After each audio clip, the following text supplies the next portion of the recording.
Okay, welcome to those that are viewing from home as well as those that have come to join us in council chambers here this evening. This is a meeting of the Poquoson City Council for Monday, August 24th. And if we can all please rise, we'll have an invocation. I'll lead you in the Pledge of Allegiance.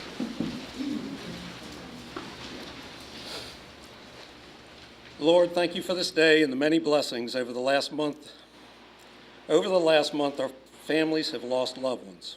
We ask for a portion of your grace and their comfort within your guidance. Grant us tonight a portion of your wisdom as we deliberate the issues before us.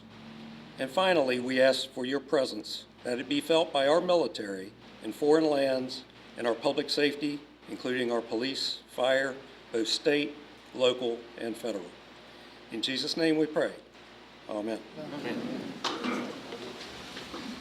I pledge allegiance to the flag of the United States of America and to the republic for which it stands, one nation, under God, indivisible, with liberty and justice for all.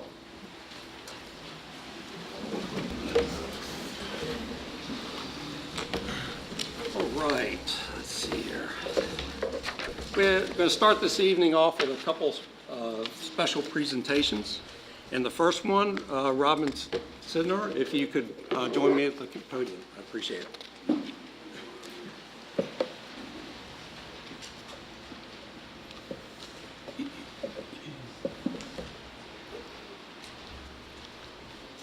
This is going to be an easy presentation for me because the first time I met Robin, we were actually assigned to the elementary or the school study, if you remember. And based on that, you picked up an interest in serving on the school board, and council did a great job in appointing you. Now, some 6 years later, we find ourselves saying, thank you for that service, and Randy writing your name down for other boards to help us out. So this certificate of appreciation is awarded to Robin Sidner for her invaluable service to the Poquoson School Board from July 1st of 2009 to June 30th of 2015. Robin, we really appreciate your service, and we hope to see you again on another board. Would you like to say anything? No, thank you. Okay.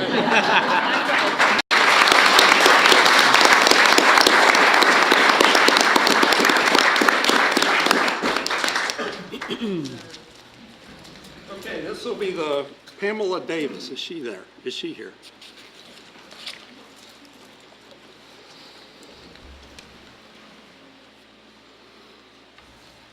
This is really the first, and we're thrilled to have this presentation. This is a new program within the city of Poquoson, Clean and Healthy Waterways. It's called the Blue Star Home Program.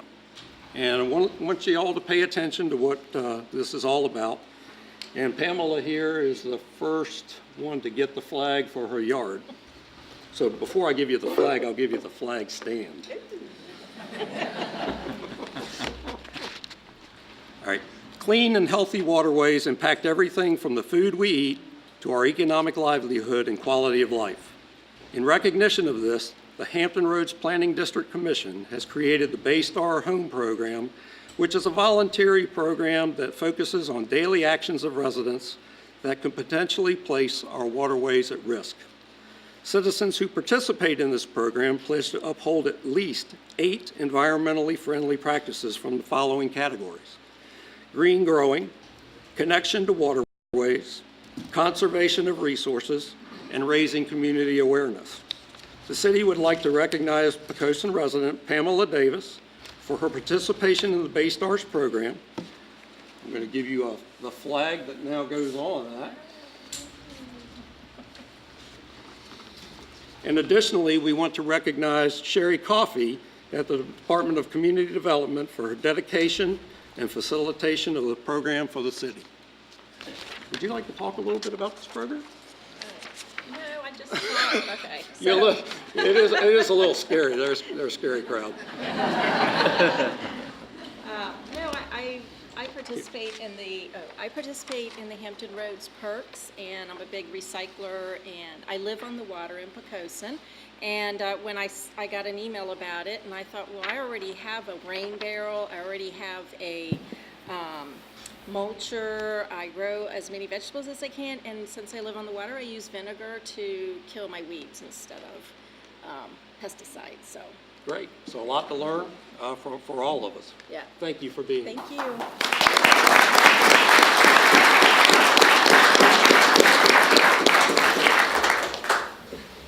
Okay, now I have another item on the introduction of, says new employees, but it's engineering intern, is that correct? Yes, Mr. Mayor, members of council, as you recall, all new employees, including our interns, get a chance to come and introduce themselves to the community and to you and to say a little bit about themselves and what they do with the city.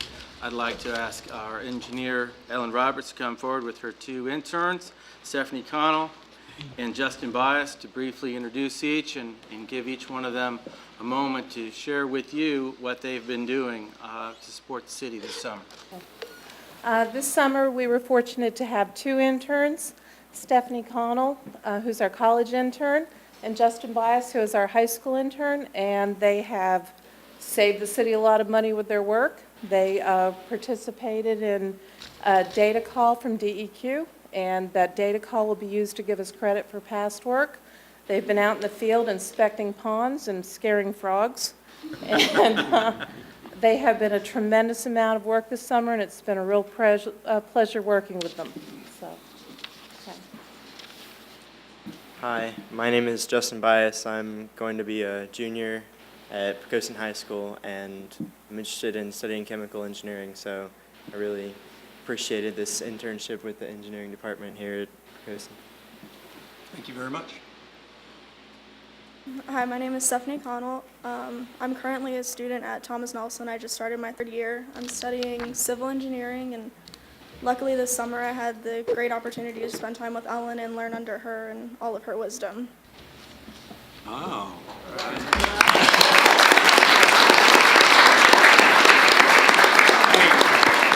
Hold on a second, hold on a second. Come on. All right, first is, and come back up here, Justin. You just celebrated my birthday with me last night, so it's okay. Hey, no, Stephanie as well. Don't leave. What I want to say is thank you from this council and from this city. We offer these internships, and a lot of people think that we do it just to get somebody to go climb the frog ponds and all of those things. Let me say that Ellen has made it a point to tell me what she has learned from you, and we hope that you have learned from her, and you certainly said that quite eloquently. We appreciate your service. This is what Poquoson does that is different. Okay, it's different than other communities that don't have high school interns, that don't have college interns. Randy actually had an intern. I think we had a total of 7 this year. Is that right? 6 or 7? In that neighborhood. One as the assistant to the city manager directly. What are the others? We had one in finance, one in the police department, and the 6th one is escaping my... Okay. So as you can see, we're all about it. We want y'all to succeed because somebody has to take our place. Okay? That's correct. So thank you so much for your service. Thank you for what you did, and council will shake your hand. Okay?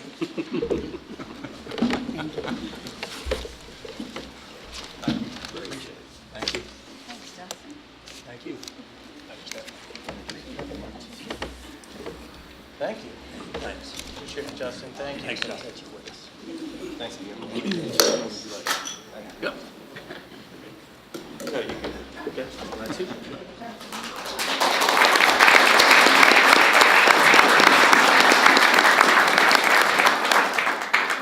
Mr. Mayor, if I could, one other additional item, members of council, folks that are here with us this evening, just want to introduce you in case you don't know him at the end of the dais up here, Mr. Andy Mullins. Mr. Mullins is an attorney with the same firm as Mr. Moore, our city attorney, and he is here to provide legal assistance to you this evening if required as you go through your agenda. Okay. Thank you, Andy. Thank you for coming this evening. Sure, my pleasure. Tell your boss that probably more here than he's had in the last 6 months. I think that's why you missed it tonight. Okay, so I'm going to be very clear this evening, since we have such a large crowd and we want things to move through orderly and get everybody's comments in. The next item on the agenda is the audience for visitors. And I'm going to be very clear on what the audience is for visitors versus the public hearings. So before the audience for visitors this evening, I want to offer you some help and some guidance to those in the audience. Because what we don't want is everybody coming up at the wrong time and talking about their concern or their support for various things. The next agenda item that when we get to the public hearings is for visitors that want to comment on the Legacy project. That is all that we are hearing this evening. If you have gotten the bad dope, and we are aware that it is out there, that this evening is to talk about a grocer or a major retailer, tonight is not that night. So just make sure that you're here to talk about the Legacy project and that we will take those comments during the public hearing portion. If you are here to talk about anything else, now is that time. So with that said, I will open the audience for visitors and ask if there's any comments from the public on any issue outside of those on the public hearing table tonight. Okay, seeing none, I'll close the audience for visitors and ask council for approval of the minutes. Mr. Mayor, I move that we approve the minutes of the regular session of July 27th, 2015. Okay, motion made and seconded that we approve those minutes. Questions or comments of council? Seeing none, Judy, please. Councilman Ayer. Aye. Councilman Southall. Aye. Vice Mayor Freeman. Aye. Councilman Bernal. Aye. Councilman Green. Aye. And Mayor Hunt. Aye. Mr. Mayor, the motion carried by a vote of 6-0. Okay, and the work session? Mr. Mayor, I move that we approve the minutes of the work session of the same evening. Second. Okay, motion made and seconded. Questions? Judy, please. Councilman Green. Aye. Councilman Bernal. Aye. Councilman Ayer. Aye. Councilman Southall. Aye. Vice Mayor Freeman. And Mayor Hunt. Aye. Mr. Mayor, the motion carried by a vote of 6-0. Okay. Yes. Mr. Mayor, members of council, we have 40-plus folks in the other room that are watching and will be coming in and out because we didn't have enough seats for everybody. And it's just a reminder that if you could, and this includes everyone that's addressing the public hearing as well, if you could speak into your microphone and try to be not elevated, not shouting, but if you could be pronounced with your voice, that'll help the people at home and in the other room hear what's going on, and maybe even in this room, there's probably a lot of background white noise. Thanks, sir. Okay, thank you very much. So the next item on the agenda is the public hearing, and there are two public hearings. So again, I'm going to be clear to everyone what we're addressing here this evening. The first is a public hearing. This is a request of the Big Woods Development Company, LLC, for amendment of the city's 2008 to 2028 comprehensive plan land use map to change the land use designation of 22 acres located to the south of the Big Woods from low-density residential to planned development mixed use. We will have a presentation, and probably the first presentation where you'll actually get the real facts of the information unless you were at the Planning Commission, after which we will listen to those. So if I was a landowner or I was an adjacent property owner, this would be the time that I would comment on this, because this is simply taking a property that is currently zoned R1 for single-family housing and converting it into a planned unit development. So this is not a discussion about saving green space versus a planned unit development. So this is basically, do you want homes of this type or this type to be included? So I want to make sure that that is clear. If you want to comment later, the next public hearing will be the approval of the master plan development for the legacy of Poquoson. That will be where, if you're interested in talking about traffic impacts, drainage impacts, the makeup, just don't like it, just do like it. That's the time to do that. So please focus so that we don't have to all spend the night repeating our public comments, okay? So that's the way we would like to proceed. And with that, Randy, I'll open the presentation to your staff. Thank you, Mr. Mayor. I believe Debbie Vest and Kevin Wine will present for staff, at least begin the staff presentation. Kevin's coming forward. We can unpack him out of the side room.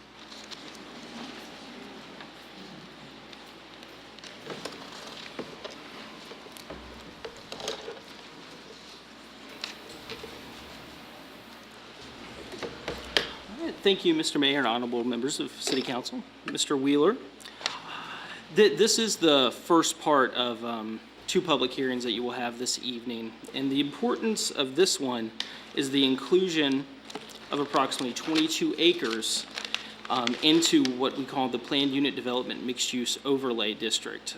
It's a comprehensive plan, future land use map amendment proposal.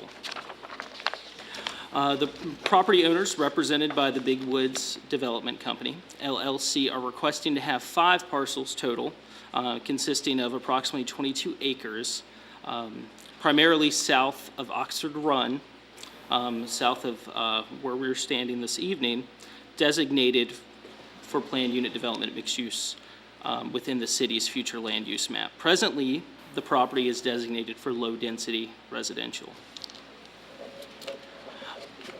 This hearing was advertised in the Daily Press on August 7th and 14th. Additionally, adjacent properties were notified on August 3rd. Here is the future land use map as it currently stands. You can clearly see Oxford Run, that green strip running from Victory Boulevard all the way to Wythe Creek Road, kind of in a right angle shape there. In the middle, the green is the City Hall complex. So the properties in question are represented within this box. You can see that they're not blue or gray or purple, which are designations formerly in the about 260 acres in the Big Woods. These are directly south of those zoning districts. So some zoning considerations tonight. Article 8.2, Section 8.2-13 allows developers the opportunity to request the expansion of the planned unit development district at the time of master plan submittal. And that's what the developers in this case have utilized. The master plan that you'll be considering in your second public hearing is associated with this proposed expansion, if you will. Article 8.4, Section 8.4-4 allows for expansion of the district if it adjoins a previously approved development and forms a logical expansion. In this case, staff believes that this expansion is logical. So this is the proposed area of development in its entirety.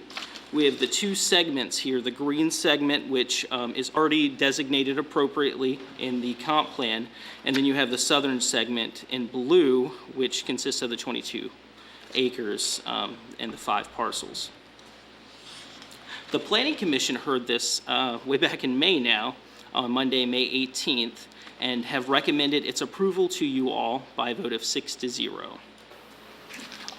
Some land use considerations when considering this item this evening. Low density residential, which it's currently designated as, represents the based land use designation in the city. Pretty much any single family home throughout the city is designated for low density use. And this designation allows for up to 2.5 dwelling units per acre.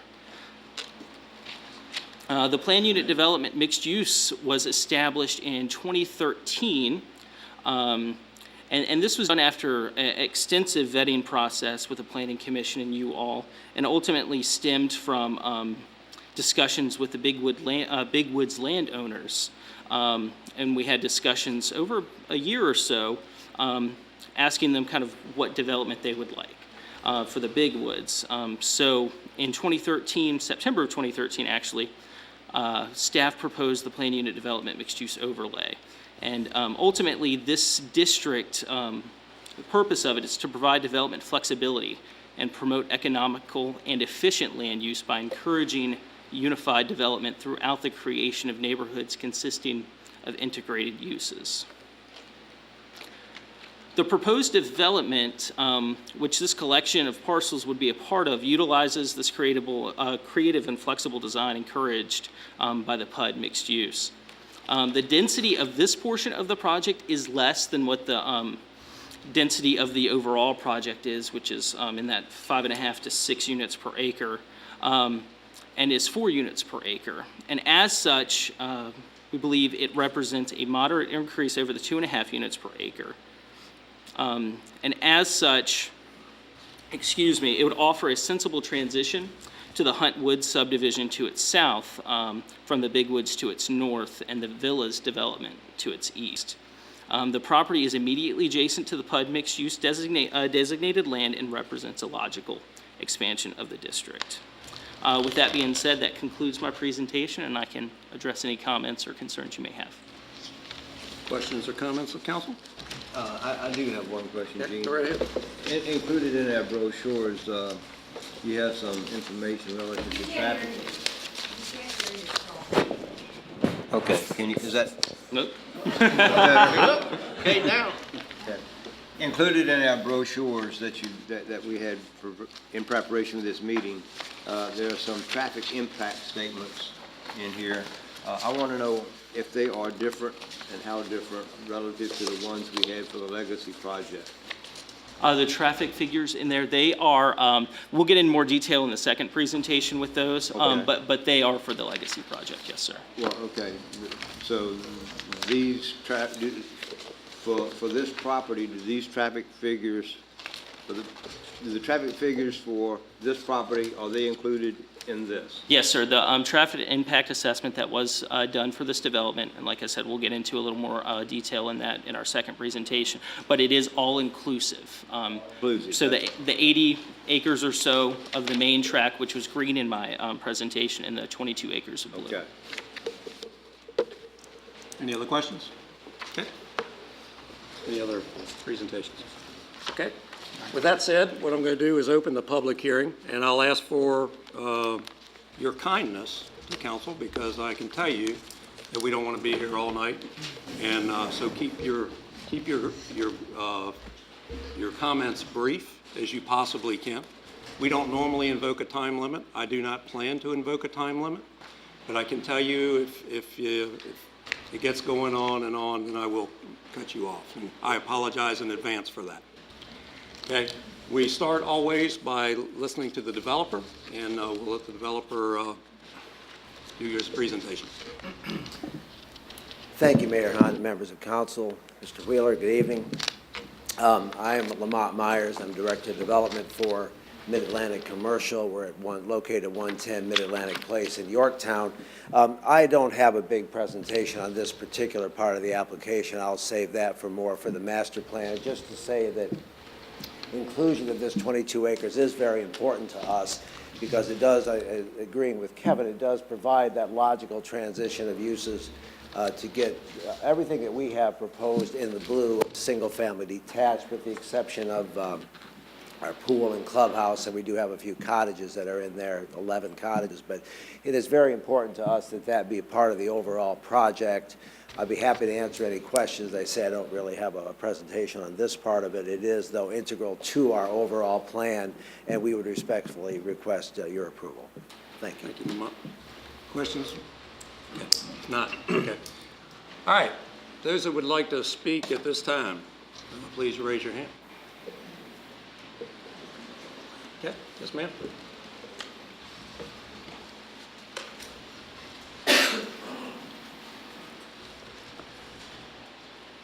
I'm Cherie Wright, thank you. I was here at the Planning Commission meetings.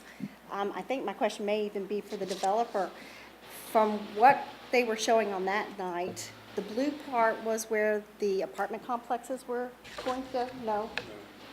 So where would the apartment Well, complex? wait a minute. This is a public hearing. Right. So what you're here is to address council. Okay. Okay? Well, I And want where to we can, understand. where we can help you, Randy will answer any questions, but it's not a right. question and answer between the audience and Well, I yourself. didn't understand what, from that meeting to this meeting, it does not sound the same. So if it's the area that I was thinking, I would think we would want to vote against the mixed property because of the fact that I don't want to see the apartment complexes. But I don't, like I said, it sounds different. Can you quickly clarify? Sure. Because if she's got the question, there are others. Absolutely. Kevin, where are you? You help us all out by putting your hands on it, so I don't have to try to describe it to people that maybe can't hear me. The area of the apartments, Okay, and so this is orient the that. back. I'm sorry, I didn't mean to cut you This off. is the back. back. Orient that to Victory Boulevard so folks have a sense. Thank you. Hope that answers your question. So it is exactly the same as Okay. Planning Commission stuff. All right, then for that, I don't have a problem. Thank you. Mayor, may I have your name and address?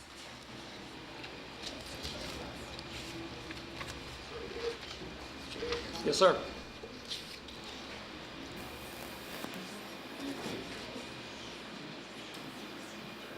Hello, council. My name is Joe Legan.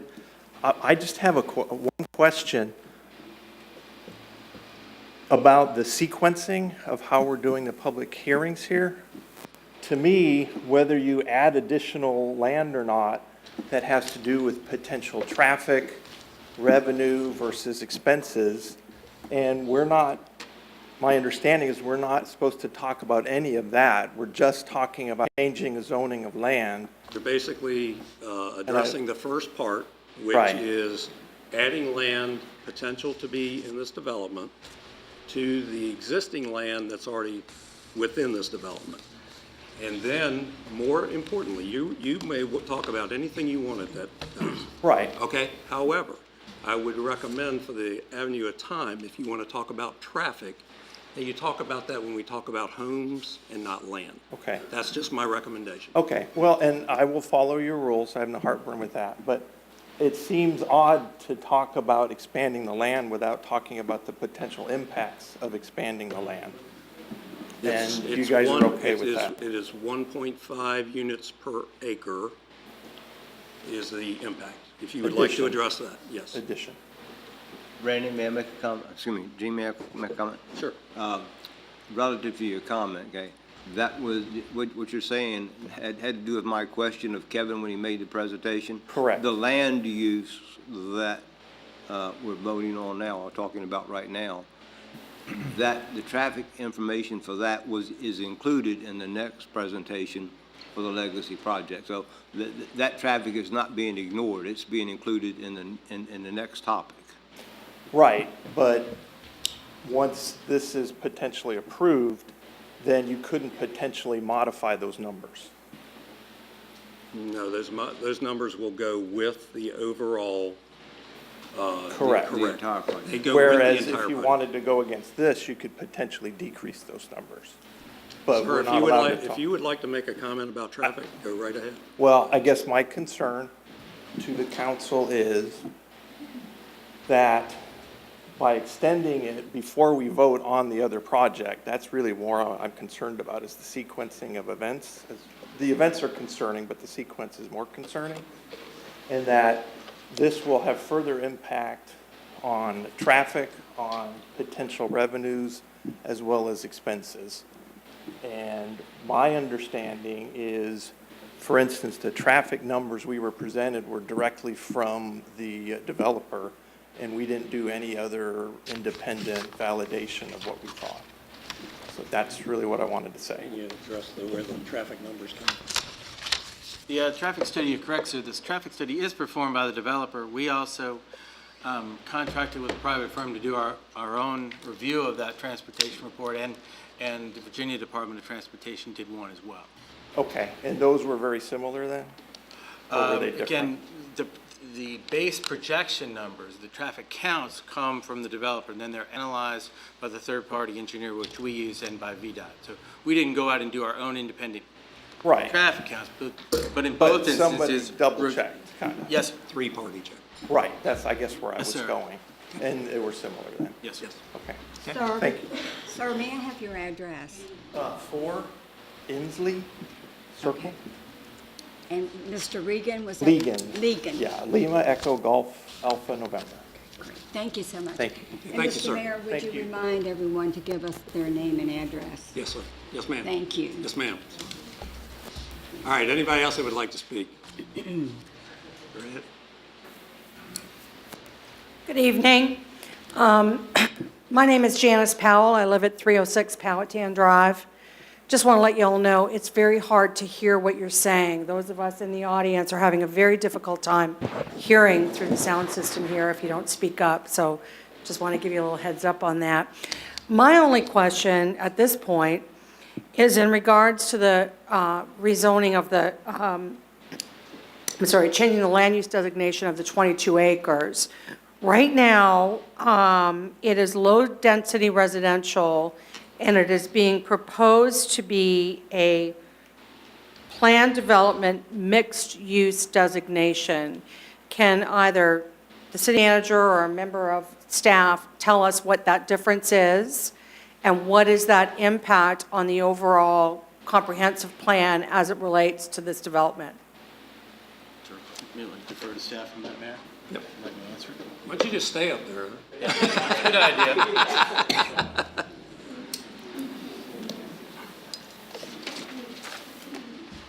Go back to your slide, because I think it basically talks about it.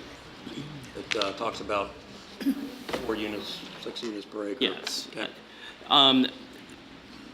The question in its entirety, and I want to make sure I get both of these correct, but the impact that this would have and what a planned unit development mixed use entails, correct? Right. Okay.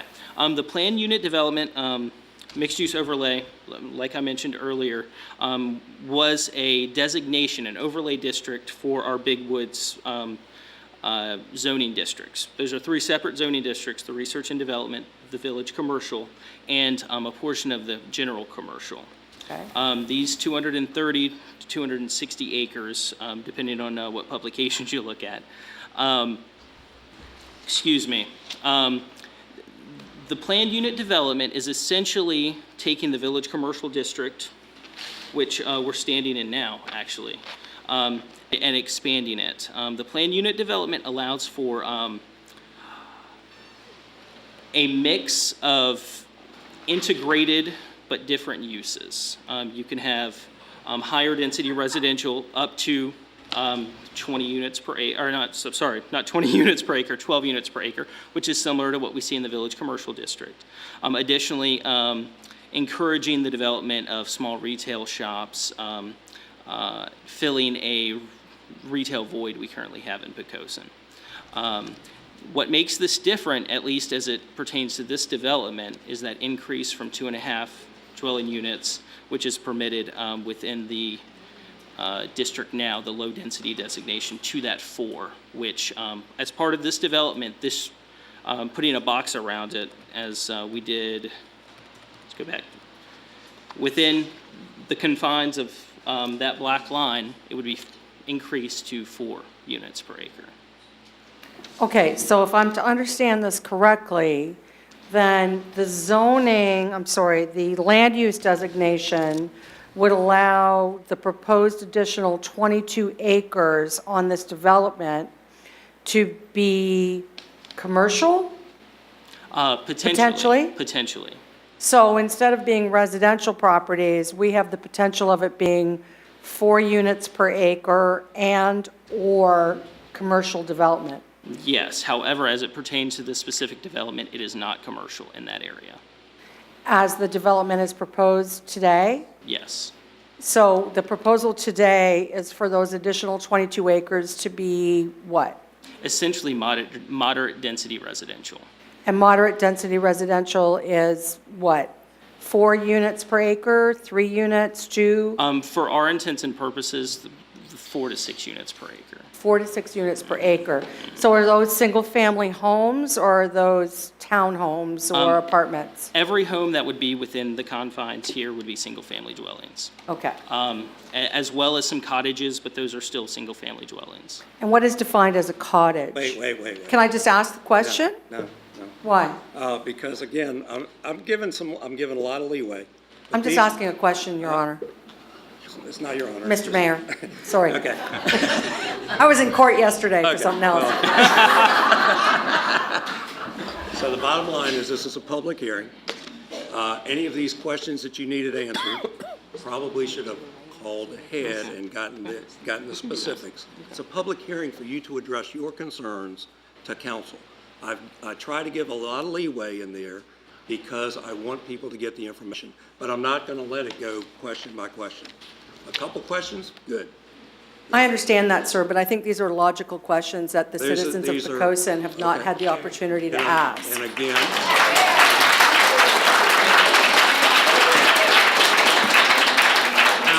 that all sounds really good, and I appreciate your comment, but if you have nothing else to address with council, then I'll ask you to sit. Oh, thank you All right. very much. Democratic process. Okay? Al? Good evening, members of the City Council. I'm Al White. I live at 55 Renz Road. I can't hear you. All right, let's try it now. All right? All right. Al, do I need to repeat my name? No. Okay. I live at 55 Renz Road, and my family owns land that is contiguous to Hunts Woods. A big part of it, contiguous, 16 acres contiguous to Hunts Woods. We don't have any that backs up to the York County line, but we do have property that's contiguous to Hunts Woods. We also have property that is contiguous to the villas.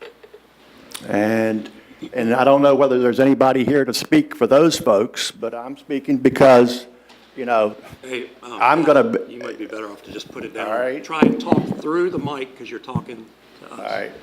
See if this is working a little better. Talk through the Try one mic, of these. just to us. But I'm speaking on behalf, as I said, the family and the rezoning of this land to a denser certification. Kevin talked about the 2013 discussions that went on regarding this, what do they call it, PUD. We were not part of that. We were not in favor of it. It's okay, in my opinion, if y'all want to do a PUD on the north side of Oxford Run and anywhere else in the Big Woods, fine. That's perfectly fine. But on the south side of Oxford Run, I would object to that. Number two, I don't know who was on city council in 2003 when the villas were proposed, but when the villas were proposed, it's my understanding proffers were put on this land, that some of this land, maybe not all of it. And so y'all are undoing a proffer because it was proffered to stay at R1, not R3. And so I wish you would look into that. We will. Have the attorney check the deeds to see if it was legitimately placed. Have somebody look at the minutes and make sure that I'm not misspeaking and that a proffer was put on that property. And that's, I mean, I'm not going to talk about the flooding or the traffic because that's for somebody else to talk about it. Number two, the second meeting y'all have. And of course, we need to be at the high school tonight or the middle school or one of the schools. We got a pile of schools, so we ought to be at one of them tonight for this many people. Okay?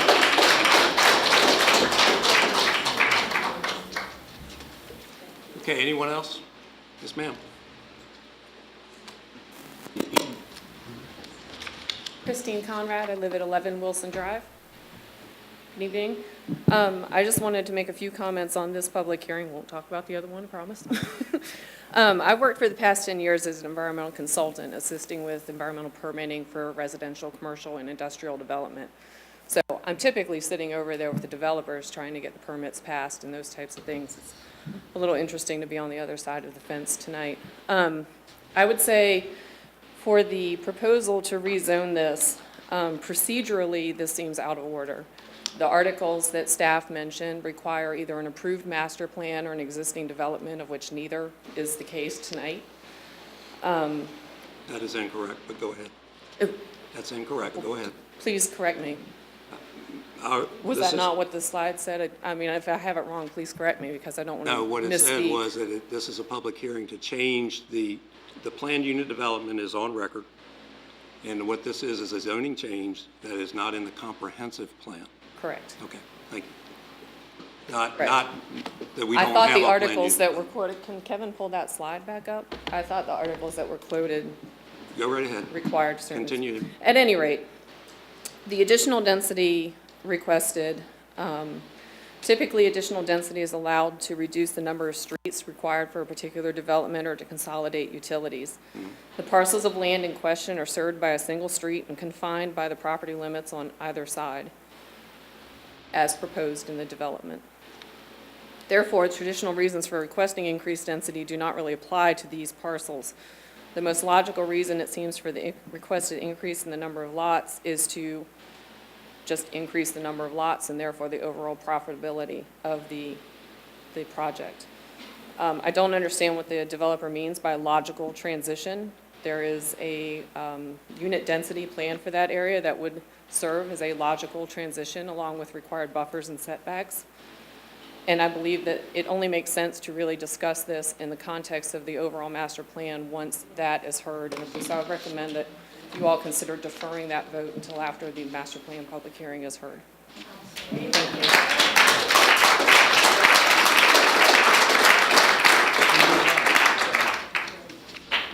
Anyone else? Thank you for allowing me up here. My name is Kelly Roberts. I live at 547 With Creek Road, apartment 25A. First of all, I'd like to say I believe there's a lot of confusion. A lot of people who are stuck at football tonight with their kids that can't be here, that would like to be here. Up until tonight, I didn't quite understand that this was going to take up the whole section of the left-hand side of Victory, which means if I was confused reading things, there's a lot of people that don't know that are still confused.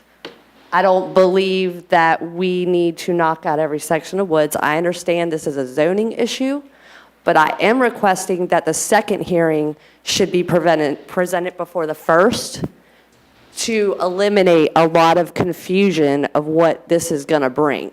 Because doing this hearing first, people are going to agree to something that they don't know what they're going to walk into second. And we deserve that here.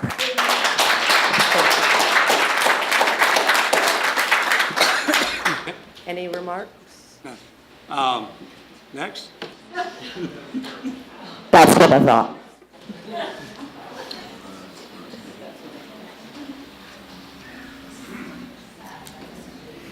I suppose, Mr. Mayor and Councilman, Mr. Wheeler, I'm going to take a different position.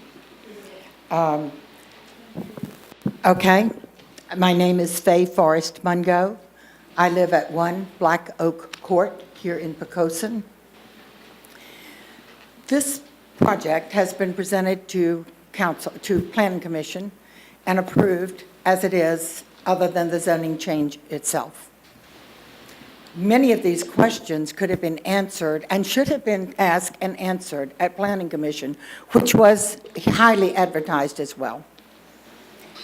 The plan could go through as it is, my understanding, with the PUD approval, even without this 22 acres. This 22 acres simply adds a few more homes to the development, and I believe does provide a nice barrier, barrier is not the right word, a nice transition from one type of housing to the other. I am in favor of the rezoning, and thank you very much for listening to me. Thank you.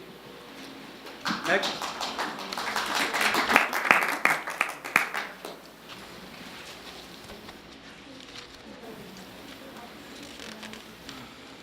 Hello, my name's Sky Ellenwood. I live at 7 Cathy Drive. I chose Poquoson 10 years ago, being military, and I chose this quiet little town because it's quiet. You had the woods surrounding you. I also chose it for the schools. And from the looks of this, it looks like you're bringing a ton of more kids in, different families. Have we, one, thought about the school levels and the children that you're going to be bringing in and the capacity that they're already at? And have we looked around Poquoson lately at all the houses that are already for sale? Why are we going to add more to a town that already has a bunch for sale and retail that is empty? Why add more retail when we already have stores that are empty? Thank you. Thank you. Next.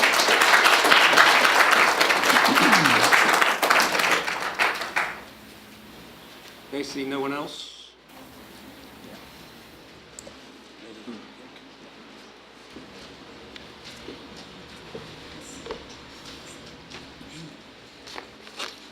Hello, my name is Shannon Dalrymple. I live at 4 Handsome Drive here in Poquoson. I think I just wanted to just reemphasize a couple things that people said, like as far as feeling like it's backwards.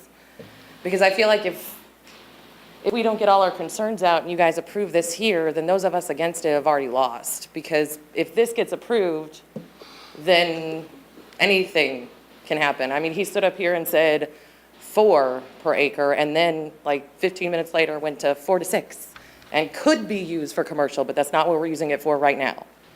Like, it could change any second. So if you approve this, all of our concerns are just out the window with that second public hearing. And also, do we know how many people, families, whatever, will end up coming in with this? Like the numbers it would end up bringing into Poquoson? Is that a question that you should have asked at a previous public hearing? Because I'm not. I honestly, like, they said it was like highly publicized. I don't get a newspaper. Okay. Well, So I didn't even know until this last week. okay. All I can tell you is it would be approximately 500 new homes. I don't know if those would be. Just for these 22 acres? It's for the entire thing. For the entire, Now, including the 22 let me see acres? if I can Okay. get you straight on a couple things. Okay. What you have today is a proffer, or not really, you have a development plan that we could say yes or no to. That would guarantee you 4 units per acre. If we rezone this and this unit does not go through, then it could be anything. Yeah, it could become anything from here on out. Or we could reverse course and say, if we're not approving that one, then we'll revert the zoning. We could make it contingent upon approval of this. There's lots of things that councils can do. But what I will tell you, and please give me a lot of liberty here, but this talk is not new. Okay? And I am very disappointed that you are listening more to internet language than you are to the facts of the presentation. No. I'm not listening to any. I didn't take a lot of what came off the internet. People talk at Walmart, all that. I have no idea. Yeah. I don't really care about that, but I do want answers. We will give you answers when we get to deliberations. It just seems that Okay? if we approve this, though, like those You will- answers don't seem to matter. Council has a way of coming back to all of the comments when they do their deliberations. So Okay. we would ask you to be patient. Thank you. No, ma'am, you've already spoken, right? Well, could I not just have a little time? As long as you're going to address council? Okay.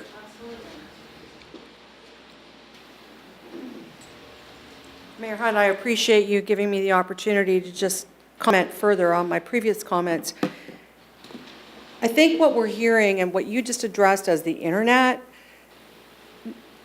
if you were to pay any mind to the way that people communicate and get information now, an ad in the newspaper saying that the Planning Commission is having a meeting doesn't reach the majority of people.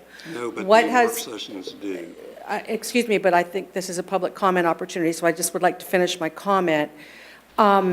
I think what we are seeing here and what we've been hearing on the Poquoson 411 page and all the other internet pages is that people would like to have an opportunity to discuss in just a little bit more detail what the long-term comprehensive plan for the city really means to the city and what this development means. We have a comprehensive plan. It's the way every city progresses. There's no question that a comprehensive plan is critical. The Planning Commission has approved this development, but a lot of people miss the opportunity for public comment on it.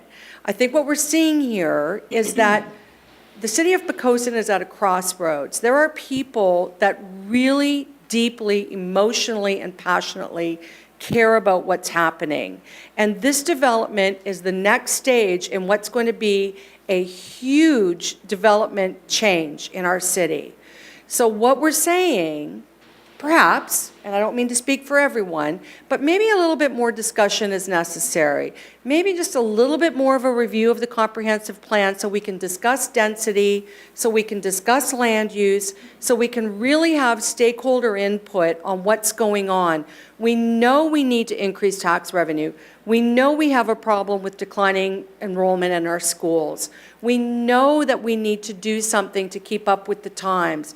But this is a very special place, and I think the people that are here, the people that are watching, the people who have been engaged in this, have a need, and they deserve the right to be able to speak about this in a forum that takes us outside of city council chambers, and maybe we just need to step back a bit and talk about it in a little bit more detail. Okay, thank you. That's all I'm saying.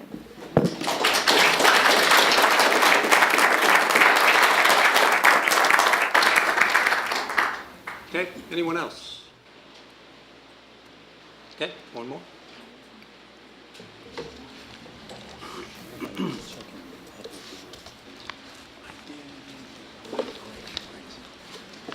Hi, I'm Devin Cupp at 6 Hollingsworth Way. I don't know if it's too late in the game. Are we allowed to ask of you to, one, I think we need to flip how we're talking about this. I mean, I think most of us will admit, I guess we're uneducated on this whole process. I can speak I'm not and say saying that you're uneducated, but we cannot reverse the public hearing that we are having now. Is there a So, reason why we cannot? Yes, by law. Okay. Okay. Okay, are you allowed to adjourn or postpone and talk about your city's concerns at another meeting first before you make these final decisions? I'm not hearing, council can talk about that when we get through the public hearing, what their desire is. But the thing is once you're done with this conversation about zoning, you're gonna make a decision, and we're not educated enough on the decision that you're making, and I don't think the gentleman, no disrespect, I mean, he was not really completely in sync with what he was offering us. So I guess my proposal isn't working, but if anything's possible, we're just coming to you as taxpayers and would like an opportunity to maybe just learn a little bit more. You guys educate us a little bit more. Developer, I mean, I'm sure we would be glad to hear what he has to say in a little more detail. Certainly willing to bring the developer back up so that maybe. But before you make a zoning, once you make a zoning change, we're stuck. Now, I think he was pretty easy on, this is really the no-brainer portion of this, then the harder discussion's coming. Okay. Okay? Okay. All right, one more.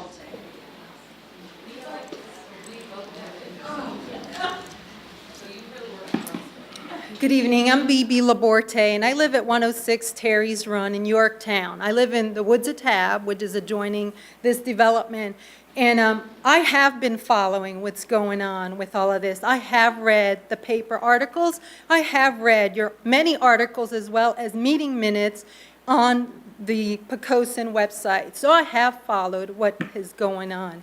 And I was actually at the planning committee meeting in May, I guess it was, and that's part of the reason why I'm here to make this comment. Now, our concern, and I'm going to just say, a lot of these folks were correct when they said that the next hearing is really the more appropriate one to have instead of this one being first. Because, and this is where my objection comes in, at that planning committee meeting, there was a lot of, I guess, lack of sympathy for anything that we in the Woods of Tab said about the change in zoning. And so when you already start with a lack of sympathy for the zoning change, then the other items that are the real issues to us are probably just not going to matter to you. So we are concerned about some of the other issues, but if you rezone this, it's almost impossible to address the other issues in a favorable manner. So I just want you to know that we've been listening, we've been watching, and some of you already seem to have your minds made up as to what you want to do, and it would have been more helpful to talk about the big picture first before you just go ahead and change the zoning. Thank you. Okay, thank you.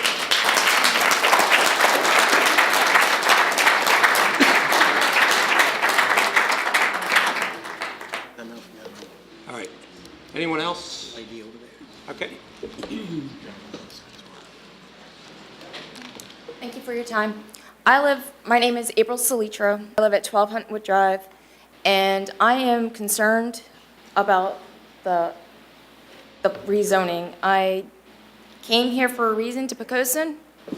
I did my research. I love the area. Quiet. If I wanted to go anywhere else, I would have. And I would just like you to take into account why we love this area, and we don't want extra people here. We don't. We don't want the nonsense, so.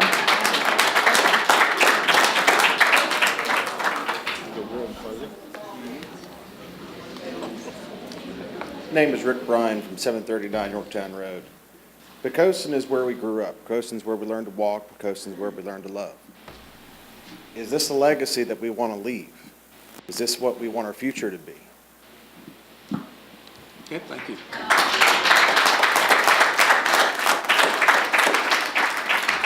Okay, anyone else? Okay.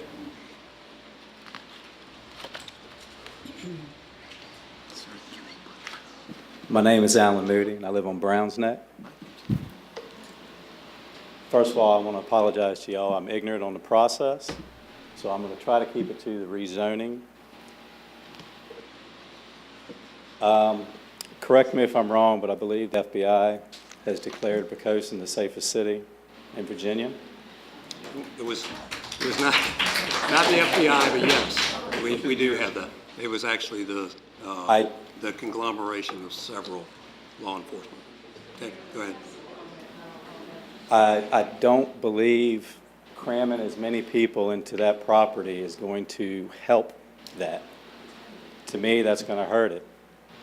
If you want to keep it R1 and develop it, develop the heck out of it. These guys will make enough money on that. We don't need to change the zoning just to make a quick buck at the expense of everyone who else already lives here. Okay, thank you.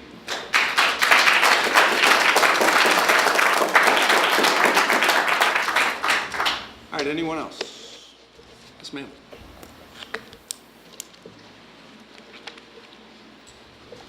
Good evening. I'm Monica White. I'm at 17 Hunts Neck Road. For the 22 acres, I know it's been said before, but it doesn't seem like, and apologize for, I'm in the corner looking in, but it seems like you're looking at us, but you're not really listening. That's what it feels like. So try to make sure you're listening. I work in elementary school. Make sure you're listening. The people that live adjacent to those acres, if you were talking just residential 2.5 units, I don't think they would mind that. But when your own guy got up there, like was said earlier, first you're talking 4 units, then he says, well, 4 to 6. Oh, and it could be commercial. I don't want commercial in my backyard. That's why I came back. I grew up here. I'm back on the same street I grew up on to raise my children. And I think it needs to stay that way. But you should not, like I said before, be addressing this without showing the whole plan. Because that feels like by design that we would approve this and be stuck with whatever else is coming, and we don't really know what's coming. Okay. Thank you. Thank you.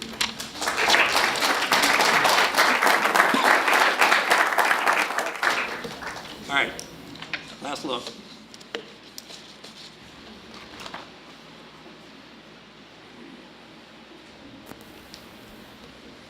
Good morning, good evening. I'm Brian Moore, 114 Hudgens Road. I just want to say that I grew up in Poquoson. A lot of people think Poquoson has already been grown up and is a lot bigger than it should be. I think the people stand behind me over here, the majority of them are a reflection of the fact that we're worried about Poquoson growing too big. I really don't feel like you have any interest in what we have to say here. And I feel like we see government at the highest level ignoring what people have to say. Now, these are the people right here. These are the people y'all represent. And I think you need to listen to them and see what they want, not what you want, not what you want, not what you want, any of y'all, okay? That's what I have to say. Thank you.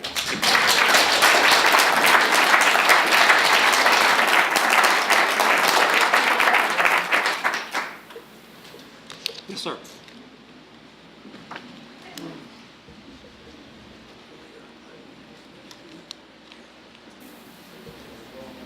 Good evening, gentlemen. My name is David Foster. I live at 213 Browns Neck Road.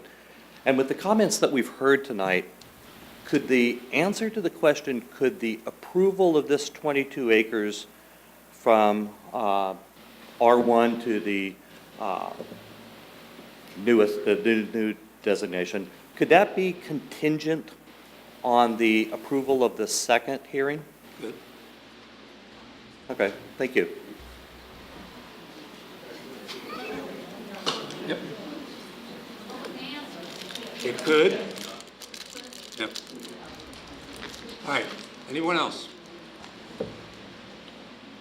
All right, I will close the public hearing and ask for consideration by council. Mr. Mayor, I move that we adopt a resolution approving an amendment to the city's adopted comprehensive plan of 2008 to 2028 future land use maps by expanding the Big Woods Plan Unit Development Mixed-Use Overlay District. Is there a second? Second. Motion made and seconded that we approve this straight out. Questions or comments? Comments of council, let me put it that way. Can I ask we put up the entire schematic site plan? Sure. Can you put up the schematic? Entire site plan. The entire site plan. You're talking about the conceptual plan? Yes. Yep. Right there.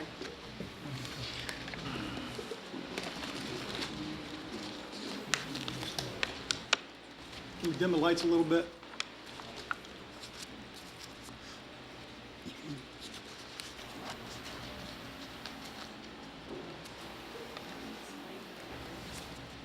David, can you point out, or can somebody with a pointer point out the 22 acres we're talking about? I think if I could go through the slide, it might help to simplify and help clarify exactly where certain improvements are going to go. So please bear with me just a moment. This was a part of my presentation, but I'm more than happy to share this now. Thank you, Debbie. Okay. Basically, this is kind of out of order, so. You can't hear me? Okay, I meant to ask you. I like Verizon commercial. Can you hear me now? Okay. If you can't hear me, please let me know. The commercial component, well, gosh. Okay, the development itself is called a mixed-use concept because, as Kevin has mentioned, it includes a variety of housing type mixed with commercial activity. The way that this development has been laid out is the commercial will lie directly on Victory Boulevard at the entrance to the neighborhood off the south side of Victory Boulevard. With that said, Kevin, I don't think I can get this to come up. Oh, hitting the wrong one? Down. Oh, there we go. Okay. All right, commercial. Thank you. The commercial is, like I said, it's concentrated on Victory Boulevard at the entrance to the development. It contains 40,000 square feet of floor area. However, it has been designed in such a way that it will house specialty shops. It's important to realize that the ordinance itself has been designed that a larger retail use, anything that measures over 15,000 square foot in size, would require a separate approval and a separate conditional use permit by City Council in the future. Secondly, we're looking at the apartments. The townhomes. The townhomes are in blue. There is a total of 107 townhomes that is planned for this development. These townhomes will be located directly behind the commercial activities or the commercial use, primarily along Legacy Boulevard. The purple represents the single-family areas within this district. As you can see, the area where the 22 acres is proposed or is being under consideration currently, it contains single-family homes with lots that will back up to existing single-family homes both in York County and in Poquoson in the Huntwood subdivision. In addition, there is a pointed piece of property shaded in green that will also, will also back up to this area, and this is going to be green space, and it's also going to be used for garden plots as a recreational area for the development itself. And finally, which I've already clicked on it, the apartments are going to be located directly on Victory Boulevard at the entrance to the development on the south side of Victory Boulevard. In addition, there's going to be 22 acres of wetlands that is going to be reserved at the western boundary of the development directly behind the apartments and directly behind the single-family and townhome developments. Okay, thank you. All right, can we clarify, was that going to be an additional 1.5 homes per acre, or is it going to be 2.5? Because I did hear 6 as well. Based on the density that's being proposed in this development, it's 4 units per acre compared to the underlying zoning district, because this property, talking about the 22 acres, is currently zoned for single-family residential. Under our current single-family residential provisions, you can yield up to 2.5 units per acre. So you would be yielding up to 4 units with the Legacy project as it sits on the south side of Oxford Run. All right, thank you. And another question, okay? It's my understanding that although some people want this voted on in different order, okay? And I heard some of the concerns, and let me rest assured that City Council is interested in the city of Poquoson, okay? My great-grandparents were born and raised here. My grandparents were born and raised here. My family was born and raised here, and my kids were born and raised here.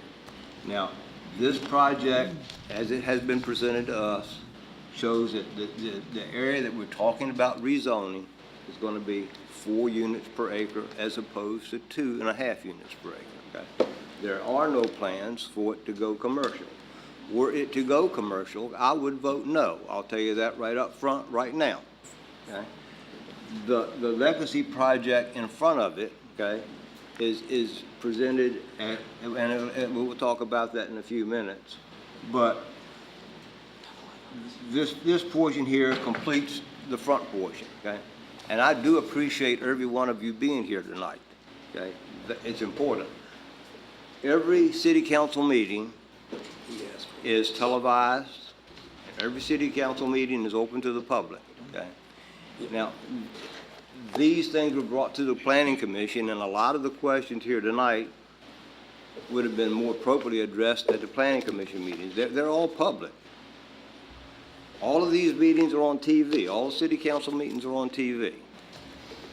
And when it's presented to us, it has already been through the Planning Commission, and the Planning Commission has heard their questions, and then they recommend it. And then we hear it separately. And when we hear it separately, we listen to what's being presented. And were this section here to go more than 4 units per acre, and were it to go commercial, I'd vote no. But it's just a follow-up and a finish to the Legacy project. And were those plans to change, I'd vote no. Okay. Anything else? Mr. Vice Mayor, you got anything? No, just to say that we do know the approximate increase in population, the approximate increase in school population. Something else the person said, but we do know and have looked at those things. So just to assure you that we do, and agree with Bud that we are both sympathetic and interested in what you say. One more question, Lamont, if I could ask of you. And it's been some talk about this, and of course on the internet, everything you see is true. So we're all concerned about that. You've heard, we've heard affordable housing, we've heard questions about low-income housing. Can you just give me an idea of, and we talked about this once before, the rough idea of the rent in the apartments for a single bedroom, 2-bedroom, 3-bedroom, and also roughly the cost of a single-family home? Because doing some research myself in the last couple of days, I realized that 70% of the homes that are for sale right now in Poquoson, 70% are over $300,000. That's not real affordable. So I'm just curious what affordable housing is to this project. Well, thank you, Mr. Chair. It's a good question. I appreciate it. This is not an affordable housing project per se. It's not low-income housing. We do want to offer housing opportunities for all ranges of people. So there will be the more affordable townhome community, townhome projects that will be, and again, we haven't set these in stone, but that I would say would be in the twos, low to mid to potentially high twos for townhomes.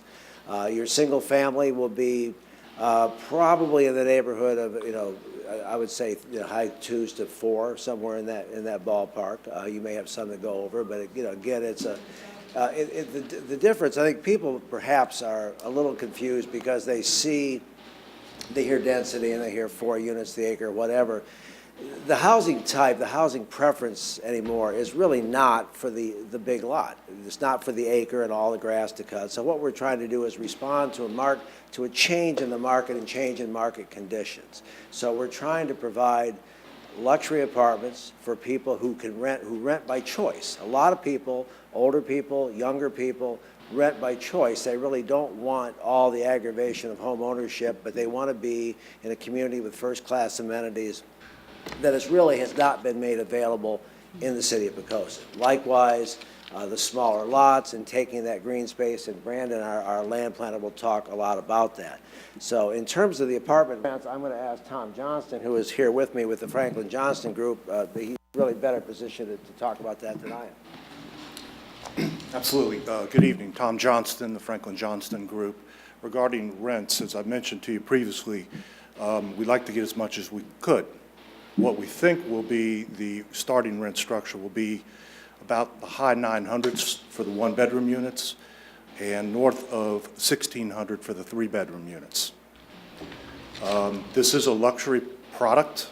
My company does affordable, senior, and luxury, and this is tailored toward the luxury product and the luxury market. Poquoson Place does a fine job serving the affordable market.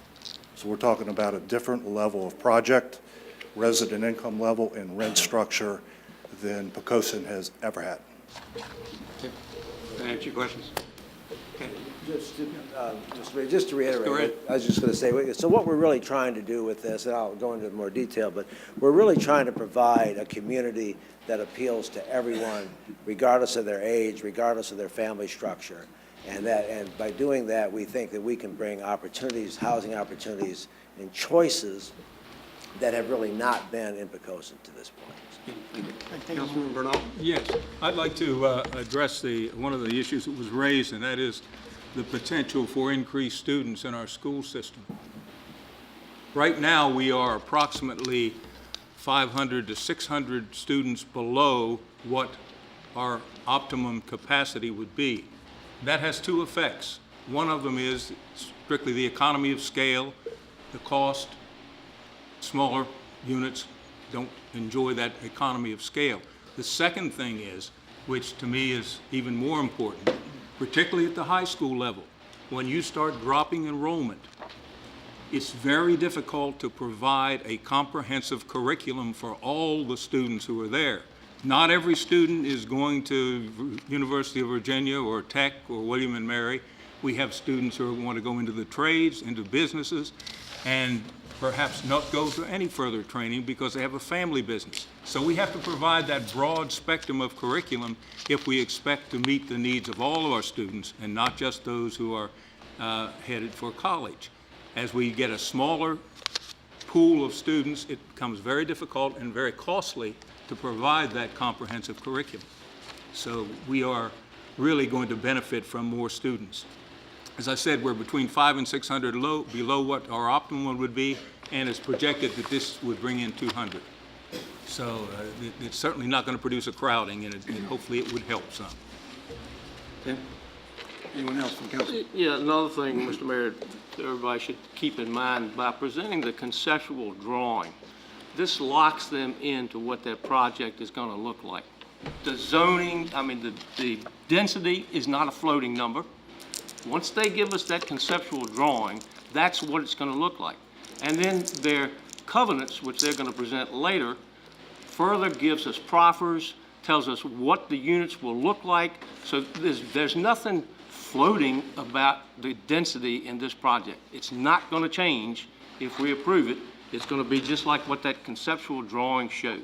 And the units will be as they present them. And I think that's something that a lot of people just are thinking that, oh, we're going to rezone this property and all of a sudden it's going to go to 6 units. No, it's going to be locked in to their conceptual drawing. Okay. Anything else from council? If not, I'm going to close with a couple comments. I appreciate everybody's love of Poquoson. And I, like everybody else here, born here, raised here, have roots all the way back to, further than I would want to even describe. What I can tell you is a couple things that have disturbed me about this process. One is the lack of the engagement early on. I will give you 2 examples of developments that have gone well and that have gone bad in the city of Poquoson because of a mentality of I guess, let's just flood council chambers. Okay, one council was able to play through on, and that was the villas. Okay, right now, half of Poquoson's elderly, the people that we all grew up with that taught us, that did all those things, live in those villas now. And there was this same public outcry against the villas. I'll tell you the one that really upset me. It was the marina project. There was this public outcry, and council, although council moved forward with it, we lost an opportunity to do what was really necessary down there. And instead, and this is no fault of the developer, he was dealt the hand that he was dealt, which was a refusal. And so he had to make money. So how did he do it? He did it with modular housing. Okay? So when we look at the future, I don't look next week, I don't look next year. I'm looking at the next 50 to 100. So what's driving Gene to say, hey, what am I looking at here? It's basically simply this. It's the future of Poquoson. We all live and we all know where we live, and we know our lot elevations, right? So we all know what Isabel did to us, it didn't do to us, right? Okay, the next one, so lots of houses have been raised. Is that the future of Poquoson? This is our highest and our best land. Our highest and our best land. This will be the land that will be Poquoson 100 years from now. It is not, and I'm sorry to say, it's not going to be the land that we think of as Poquoson. It's going to be the land that's that way. And I'm going to go one more step, and this is for York County, and it irritated me about the process. Before the first plan ever came to council, before it ever came, York County got stirred up about this process because they heard there was a road going through there. Okay, they got stirred up. There's a change. Oh, there's going to be a lot of traffic through there. Got that. I don't know where they're going. It still carries Chapel Road. There's not like a destination there, but got it. Developer quickly closed the road. I will tell you that's to the detriment of those in York County, and I'll tell you why. The why is this. The Poquoson Fire Department is the backup to York Fire Department. A major accident at Carey's Chapel and Victory Boulevard cuts off York County from that fire service. That road was meant to protect you by allowing Poquoson's fire department to get into your neighborhood. I'm okay with the fact that you don't want it, okay? And I'm sure that your thoughts are really well-intentioned. I'm with you, okay? You won't get it, all right? But just be careful what you ask for, because now Hampton will have a better shot at getting to you before Poquoson does. And that's shameful, shameful. And that's because you're not engaging fact, but rumor. So with that said, it's not Gene trying to be the bad guy here. I'm just trying to control the meeting. I'm trying to not let it get out of hand. And I am not going to let mob rule. But what I am going to say is that I care deeply about this city, and I care deeply about it for the next 100 years, not 10, not tomorrow, the next 100. So I make my decisions based on that. All right, I think we have a motion made and seconded. Judy, please call the roll. Councilman Southall, Aye. Vice Mayor Freeman, Aye. Councilman Bernal, Aye. Councilman Green, Aye. Councilman Ayer, Aye. and Mayor Hunt. Aye. Mr. Mayor, the motion carried by a vote of 6-0. Okay, now the second public hearing. The second public hearing is a request by the Big Woods Development Company for approval of a master plan of the development of Legacy of Poquoson as a planned mixed-use development in the Big Woods. Randy, staff would... Debbie will walk us through it, sir. Thank you. Thank you, and good evening, Mr. Mayor and members of City Council. Staff is presenting to you this evening the second public hearing that is on your agenda, and it's for the actual approval of the master plan of development for the Legacy of Poquoson. This is a companion application to the first public hearing, in that the first public hearing, just to reiterate just for a second, the purpose of that was to incorporate the 22 acres that's not currently designated for an overlay district to allow for it to be included as an overlay district. It was not a rezoning of the actual parcel. Oh gosh, Kevin. I've already messed up. You might as well just stay here. Anyway, the property, the development track is shaded in blue in this slide. And basically, it encompasses 101 acres of land area on the south side of Victory Boulevard, located to the west of the Oxford Run drainage system and to the south of the Oxford Run drainage system, as well as the City Hall and Library complex. This property currently discharges its stormwater into the Oxford Run drainage system. And as a part of the master plan process, the developer is proposing a series of stormwater ponds to help collect and treat this water per current state regulations. I bet you I messed this up. Oh, I didn't. Okay. Currently, the tract that we just showed you in the previous slide is divided into 19 individually owned parcels. These parcels, many of which are landlocked from any type of development opportunities because they have no public street or public utility access. As a result, the owners, many of the owners of these properties, met with city leaders back in early 2013 and asked for assistance in developing a tool to help them subdivide or to develop their property in a unified fashion. When staff was tasked to pursue that and to use the Planning Commission in the instrumental role of guiding us, we looked at what we already had on the books to help complicate the process. Currently, we have an overlay district that is designated or designed for our waterfront districts.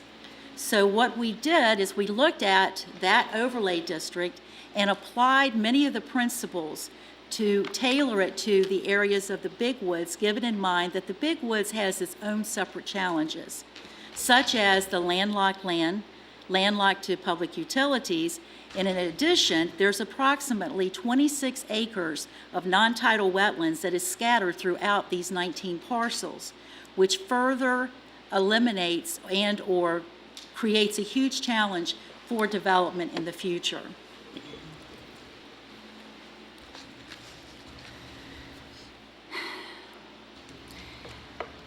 As mentioned, back in, early 2013, the staff started creating an overlay district, and we used, like I said, the Planning Commission as a means of helping us to guide us through that process. We had multiple work sessions, public work sessions, and finally we were able to actually even engage the Planning Commission in understanding what needed to be done. So in the late or early summer of that year, we actually presented the concept to City Council for approval. The actual overlay district is divided into two provisions in the zoning ordinance. It's governed by two provisions. One is Article 8.2, and the other is Article 8.4. Article 8.2 maps out the application submittal, review, and approval process. It's a very complicated, not complicated, but comprehensive plan submittal process, and it requires a submission of a master plan, which basically is the conceptual plan that we showed you earlier this evening. In addition to that, there are several impact assessments that have to be provided, as we need to identify how these developments are going to affect the traffic and our community services, and to include our schools. On April the 7th, we received an application for the legacy of Poquoson, and subsequently we forwarded it to the Planning Commission on May the 18th. And we'll go back through what the Planning Commission reviewed at later on in the presentation, but I think it's important that we continue on the track of staying focused on the plan that is submitted to you this evening, to include the impact analysis that has been provided. As with any type of zoning ordinance activation, it requires a public hearing before both the Planning Commission and City Council. As I mentioned, the Planning Commission considered this application on May the 18th. Subsequently, City Council reviewed it in a work session, public work session, on both at your May and your July meetings. And then, of course, it was scheduled this evening during the month of August. But to satisfy code requirements, we have advertised this application in the daily press on August the 7th and August the 14th. In addition, we have also notified the adjacent property owners of the request by letters that were mailed on August the 3rd. This is the conceptual plan that we referenced earlier, and this is the actual plan that was submitted with a master plan. And as Councilman Green so eloquently explained, that once this plan, if approved, this is like the gospel, the Bible for the development. There is no, you can't just arbitrarily change the intended uses that are shown on here by not going through the public hearing process. That's not to say that there cannot be some minor modifications, but for example, the 22 acres could not be converted into a commercial activity without going back through the public hearing process again. So just to walk you back through where we were before so that everyone understands exactly what is being proposed this evening, the Legacy project is proposing 40,000 square feet of commercial uses on Victory Boulevard. Like I said earlier, this space is not designed for a large retail use, but instead it is designed for retail uses, small retail uses like specialty shops, bakeries, eateries, and things of that nature. Secondly, from the commercial, the development as you enter into Legacy Boulevard will transition to 107 townhomes. Then we go into the single-family homes, which I believe is 239, which I'm not good with remembering numbers very well. We have 11 cottages. We have the apartments out on Victory Boulevard. The apartments basically are 4-story units that will house 200 units. They are supposed to have elevators. Then we have the final product of an integrated non-tidal wetland that is currently both uplands and wetlands, and the uplands will be converted into a tidal or into a non-tidal wetland to form one integrated system on the site. This is in exchange for the wetlands mitigation that the developer has to provide by federal and state regulations with the wetland regulatory agencies. With that said, I am going to turn over the application now to Kevin. He is going to walk you through the various impact analysis that have been provided to us, and hopefully that will answer some of the questions that has come up in the earlier presentation. Does anybody have any questions that they'd like to ask of me? So far, no. Okay, thank you. Thank you.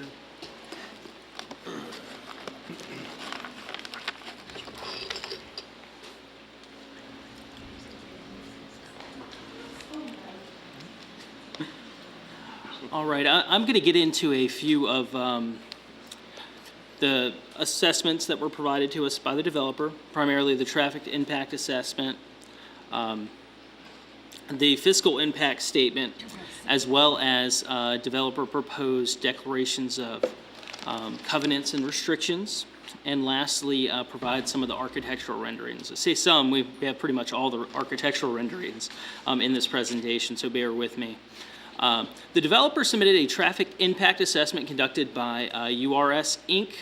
That analyzes potential traffic growth and the intersection movements as it pertains to this development. Ultimately, 4 scenarios were studied: the existing condition, what's there now, the no-build condition, which assumes normal, natural growth over the coming years, a build scenario with connections to only Victory Boulevard, and a build scenario with connections to both Victory Boulevard and City Hall Avenue. So these would be the intersection points. You can see the main intersection point there with Legacy Boulevard on Victory, where the apartments are at the very western end of the development. You have a smaller intersection point. This would be a right in, right out intersection. Then you have an intersection point with City Hall Avenue that would connect you to this here and ultimately onto Victory Boulevard. The study focused primarily on movements on Victory Boulevard between Yorktown, Carey's Chapel, and With Creek Roads during the AM and PM peak hours. The AM peak hour is represented by 7 a.m. to 8 a.m., and the PM peak hour from 4:45 p.m. to 5:45 p.m. As a general rule of thumb, for this development, the PM peak traffic was about 40% higher than the AM peak, and that's just when people go to work. It varies in the morning relative to the afternoon, which seems to be more concentrated. Here are the traffic numbers. Overall, this development's expected to have 5,676 external trips per day. 2,313 trips will be produced by the single-family dwellings on the site, 581 by the townhomes, 1,330 by the apartments, and 1,708 by the commercial. The traffic volumes will increase between Elliott Road and City Hall Avenue by 37% during the AM peak hour and 41% during the PM peak hour. Movements at City Hall Avenue would increase. This is a really big number, but it's relative to the amount of trips there. 244% during the AM peak. That increases from 27 to 93 vehicles. So that takes you from about a car every other minute to about a car and a half every minute, just to really put that in perspective. Movements would increase by 87.5% during the PM peak from 96 to 180. Once again, about a car and a half every minute to about 3 cars per minute. As a result of the new layout that Debbie shared with y'all earlier, the development will provide 14 more residential units than were analyzed as a part of the initial TIA. And that would be 8 of those would be townhome units and 6 would be single-family residents. As such, the numbers I just shared with you increase very slightly, 1.8%. Using URS's data, those 8 new townhomes would produce approximately 47 additional vehicular trips, and the single family, 57 vehicular trips per day. So add 104 to that 5676, and that's your hard number. The plan does call for traffic mitigation. Primarily, the study calls for the creation of 3 turn lanes, 2 right-hand turn lanes at those entrances onto Victory Boulevard, and 1 left-hand turn lane to the main entrance. The right-hand turn lanes will be 400 feet, consisting of a 200-foot taper and a 200-foot turning lane, and the left turn lane coming from With Creek Road would be 500 feet with a 200-foot taper and a 300-foot turn lane. Additionally, the study suggests lowering the speed limit on Victory Boulevard at this point from 55 miles per hour to 35 miles per hour. These would be your your turn lanes that I'm sharing with you now. These are the right-hand turn lanes, and this would be the left-hand turn lane. The levels of service for the intersections, all unsignalized intersections studied displayed a level of service of D or better, with 1 exception. That would be the northbound movements at the main entrance. And just really quickly for everyone in the room, levels of service, it's kind of a sliding scale that traffic engineers use to describe the quality of the intersection, if you will. It goes from A to F. D is generally considered acceptable. So the wait times at this intersection are projected to be 41.8 seconds for northbound left turns during the AM peak and 126.3 seconds for the PM peak. And this would be getting out of the Legacy. This movement here, illustrated by the arrow. All existing signalized intersections within the studied area, including the Carey's Chapel Yorktown Road intersection with Victory Boulevard, as well as the With Creek Road Victory Boulevard intersection, would maintain their current levels of service. The study suggests that a signal at the main intersection to the development would mitigate these delays experienced by those trying to make left-hand turns out of it. However, it notes that it should only be done once counts warrant a signal. This development did necessitate a review by VDOT, not because the roads within the city are maintained by VDOT. It is due to the proximity of this development to a VDOT maintained road, as the city maintains their own. Specifically, it's located within 3,000 feet of 171 Victory Boulevard maintained road in York County, and it's creating 5,000 vehicular trips or more per day. So both of those thresholds were met, thus necessitating a VDOT review. Of note, VDOT's comments included an advice section almost to the city. And one of those is warning that while the TIA submitted by the developer's traffic engineer mentioned a potential reduction of 55 to 35 miles per hour along this corridor, that speed limit should not be determined arbitrarily, and that a speed study should be completed upon build-out to determine whether this reduction is warranted. Additionally, traffic signals should only be installed once they meet the Manual of Uniform Traffic Control Devices warrants. Therefore, the developer should monitor the intersection of the proposed development and Victory Boulevard by periodic traffic counts in order to determine the appropriate time to install a traffic signal. And lastly, the city should consider requiring proffers to fund future site intersection traffic signal installation. In addition to VDOT's review, the city reached out to an independent consultant basically to verify what was located in the developer's provided TIA. Their comments of note included that the turn lane warrants were reviewed and agreed with, so the mitigation for the turn lanes, that they agree with those statements. Additionally, a signal warrant analysis should be completed at full build-out to determine if a traffic signal is warranted. Similar to VDOT's comments there, this should be done and installed only when warranted. And then lastly, it mentioned that the report did not account for planned widening of Victory Boulevard, and noted that this may greatly impact their recommendations.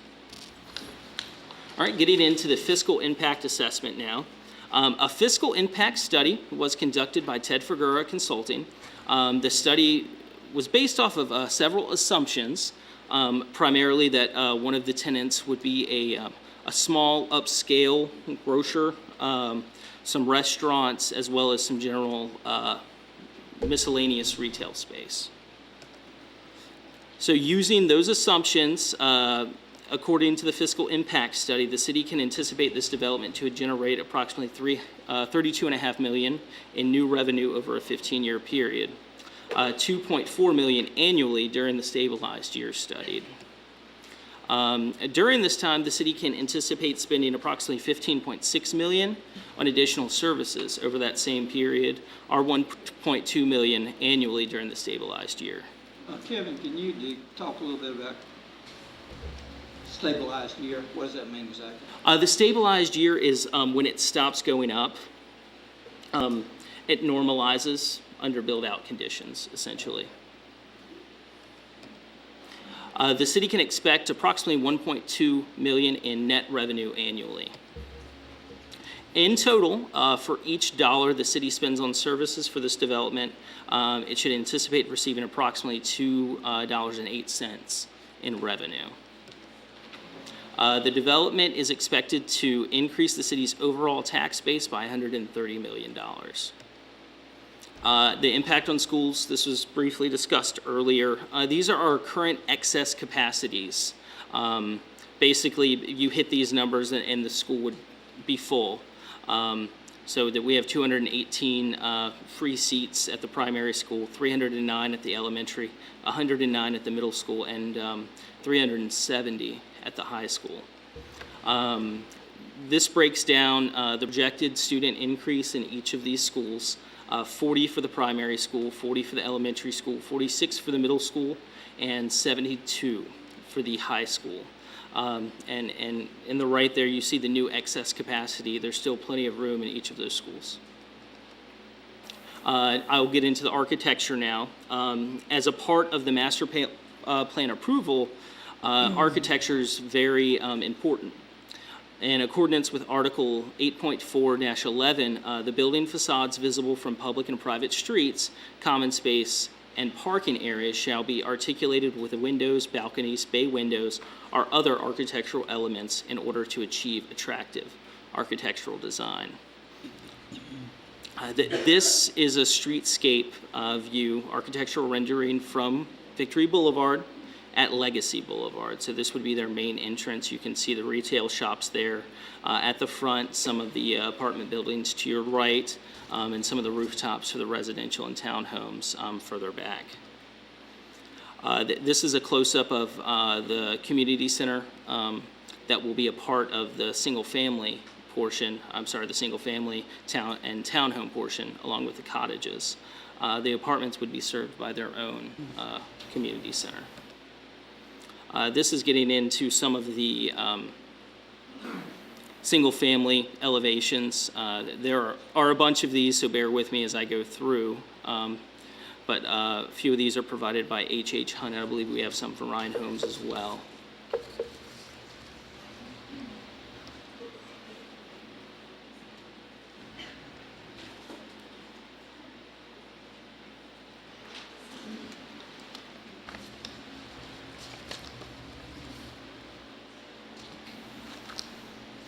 And this is the proposed townhome styles. And back to single families.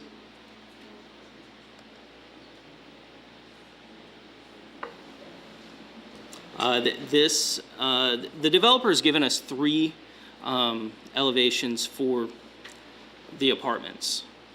This is one of them. This is one of their products recently constructed, I believe. All 4 stories.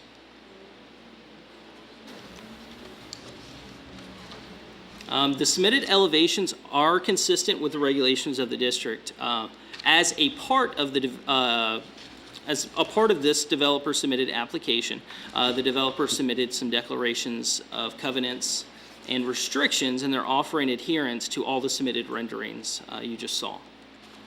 Yes. The declaration of covenants and restrictions have identified many areas. We're just going to scratch the surface of a few of the highlights here this evening, but they're willing to make the following offers to the city. All supplied architectural renderings will be substantially adhered to, including the 3 apartment building styles that we just saw. No structure in the development shall exceed 4 stories or 60 feet in height. The community clubhouse will be completed with the issuance of the 80th single-family dwelling certificate of occupancy. The developer is offering transportation mitigation as outlined in the submitted TIA. The developer will complete a TIA during development milestones to determine if a traffic signal is necessary at Victory Boulevard. I didn't write all of this down on the slide, but essentially those milestones are at the issuance or the construction of the 300th residential dwelling, that includes any apartment buildings, and the construction of the 40,000 square foot area of retail space, or at the time of construction of the 400th residential dwelling. So one of those would be the milestone. If a signal is warranted, at that time, the developer will provide the city with $250,000 for the construction of a traffic signal at the intersection with Legacy Boulevard. If not, at that time, the developer will provide the city with, actually they'd escrow $100,000. And they would conduct a TIA at full build-out of the project.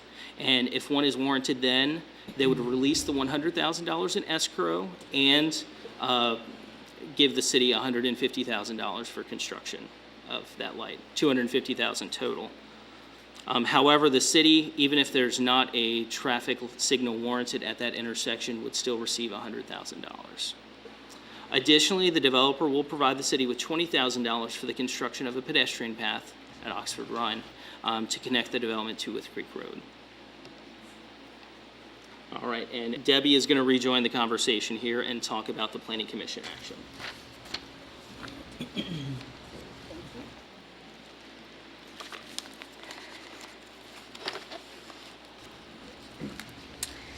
As I mentioned earlier, the Planning Commission considered this application at its May 18th, 2015 meeting. At that time, the conceptual plan that was provided by the development team was slightly different than what is being proposed this evening. The purpose of that is because after the Planning Commission met in May, the development team started to react to some of the concerns that came out of the Planning Commission meeting.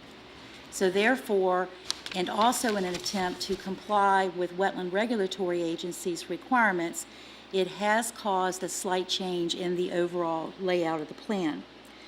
The plan that was submitted to the Planning Commission is very similar to what you have seen here this evening, with the exception that there are additional single-family homes and there's additional townhome developments, which are centered towards the very front of the site behind the apartments. At the time that the Planning Commission considered it, the apartments was proposed not to be 200 units, but to be, I think it was 165 units, because they were thinking that they were going to build a 3-story unit closest to Victory Boulevard, but then changed it and then transition into a 4-story unit towards the back of the apartment area complex, but later decided to change it to reflect 4 stories on all 6 buildings.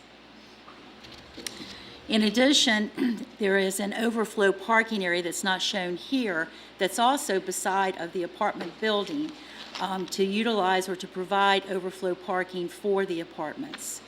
The apartments have been readjusted slightly in order to basically shield their parking area, the interior parking area, away from Victory Boulevard.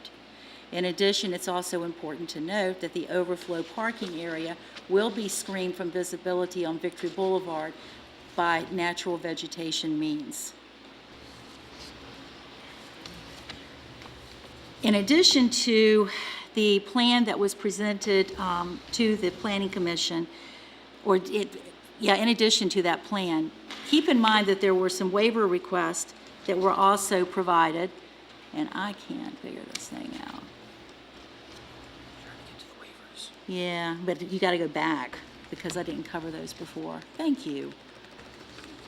The waiver request, as a part of the application itself, the developer has an opportunity to request waivers to certain design criteria that's laid out in the ordinance. Specifically, if there's a design criteria that doesn't necessarily match the overall theme of the development or is just not compatible, then if there's going to be a waiver application, it has to be provided at the time that the master plan is approved. So therefore, in addition to the master plan approval, the conceptual plan, the developer is also proposing 3 waivers. The first waiver is to the accessory building setback requirements as contained in the ordinance.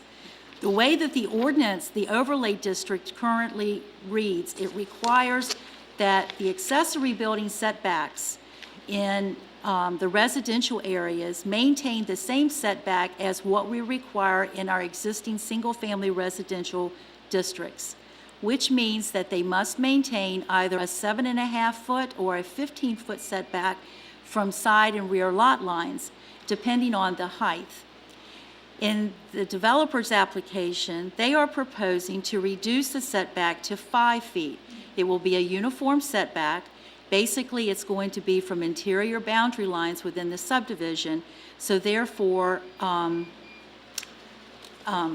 they are proposing to reduce the setback basically to follow the same scale as the smaller lots within the development. Keep in mind that in our single-family residential areas throughout the city, we have a much larger lot size, ranging from 18,000 square feet to a half an acre in size. So a larger setback for the accessory buildings is much more capable of being accommodated on the larger lots. The second provision that they're asking for a waiver from is to the Victory Boulevard setback.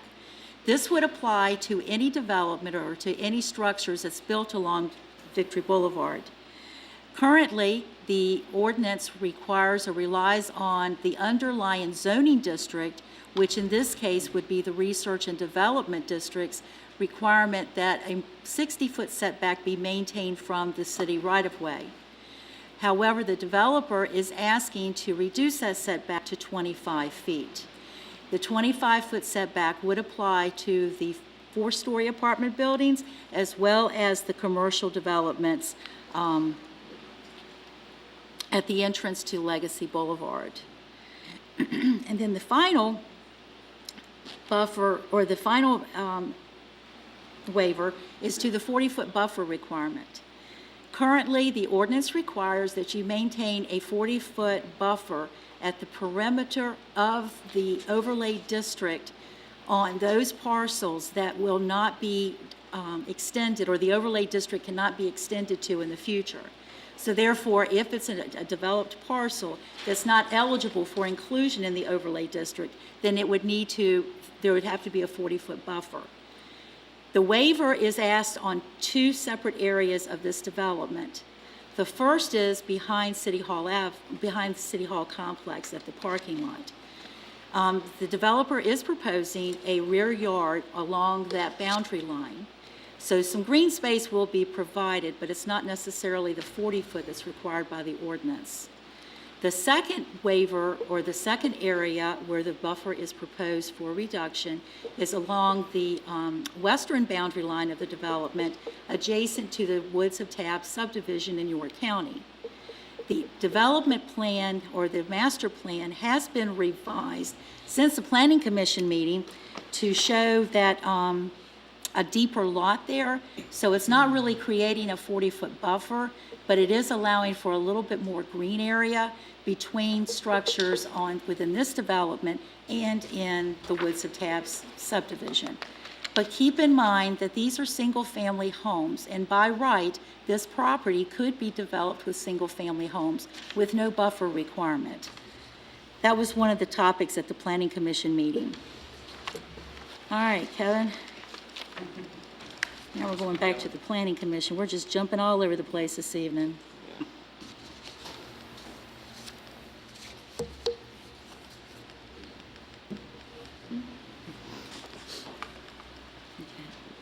Oh, thank you. I think. I don't want that one. I don't want that. Okay. The Planning Commission, like I said, held a public hearing on this request at their May 18th meeting. They considered the master plan, they considered the waiver application, and they also considered the supporting documents that were provided in the impact assessments. Following holding a public hearing where 4 residents spoke, 2 from York County and 2 from Poquoson, and their concerns, and the property owners expressing concern over traffic congestion, the lack of a buffer at the western boundary line with York County, and stormwater concerns, the Planning Commission still decided to move forward and recommend approval of the application by a 6-0 vote. However, this was conditional in nature in that the Planning Commission wanted to ensure a couple of items would be satisfied. First, they wanted to ensure that the architectural and the conceptual plan that had been submitted with the master plan application would be a part of the approval process.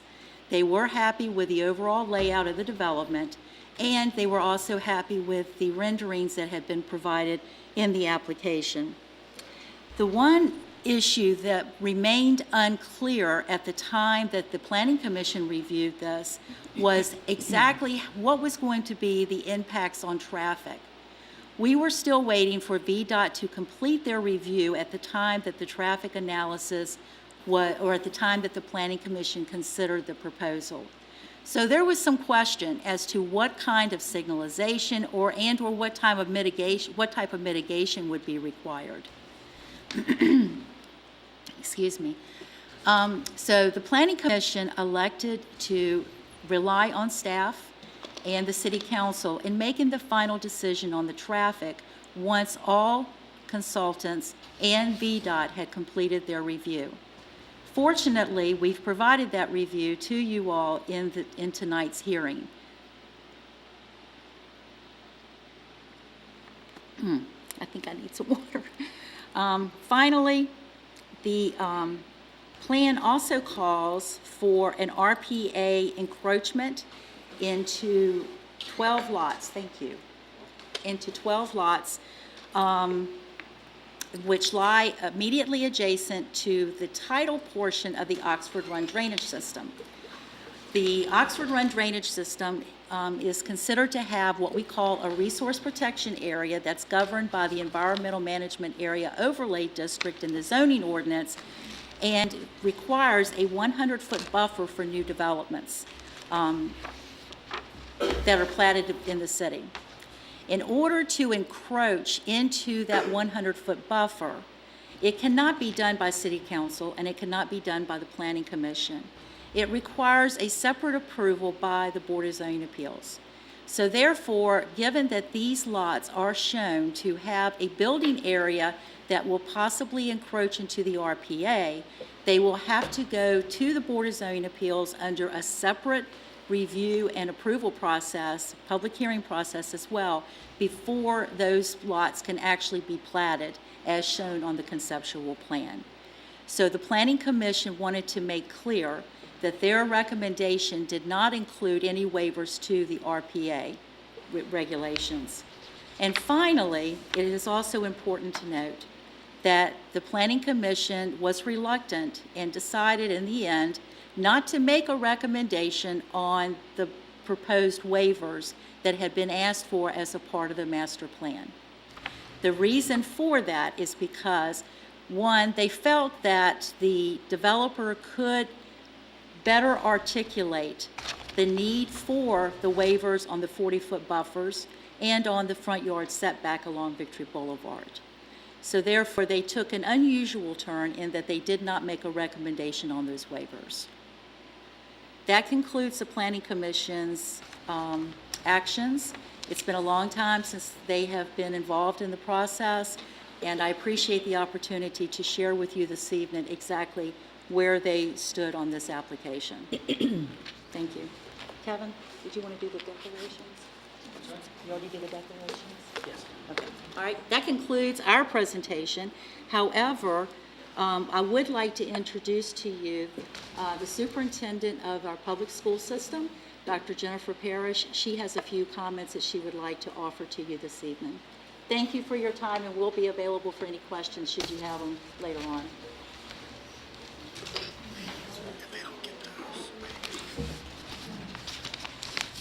Well, good evening, Mayor Hunt and council members. I have to say that Dr. Vernal very eloquently summed up much of what I'm going to say when he spoke earlier about the schools. But I really am here this evening to ensure everyone understands that if the legacy of Poquoson development is built, it will actually help our school division.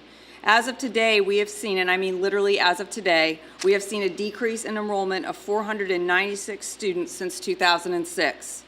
To provide context, this number is greater than the total enrollment in each of 3 of our schools. Only our high school currently has an enrollment higher than 496 students. This tremendous loss of enrollment has made the state funding reductions that have been made to public education over the past 7 years even more challenging for us in Poquoson. We have clearly made budget cuts for enrollment loss as well as a result of the reduction in state funding. You, as a city council, have done a tremendous job of providing additional funding each year to us, but it could not cover the full cost of the state funding reductions, part of which obviously are tied to our enrollment decrease. Clearly, our school division has the capacity to serve the 198 students that the Legacy of Poquoson Development Impact Study indicates we could receive. In fact, the increased enrollment from the building of this new development will help the school division and ultimately the city financially, and may keep us from making other tough decisions in the future. It is my sincere hope that we begin to see an increase in enrollment in the near future rather than the decrease we've experienced over the past 9 years. The Legacy Project could help make that change. Thank you. I'll take any questions. Questions of the superintendent? Yeah, thank you. Thank you very much.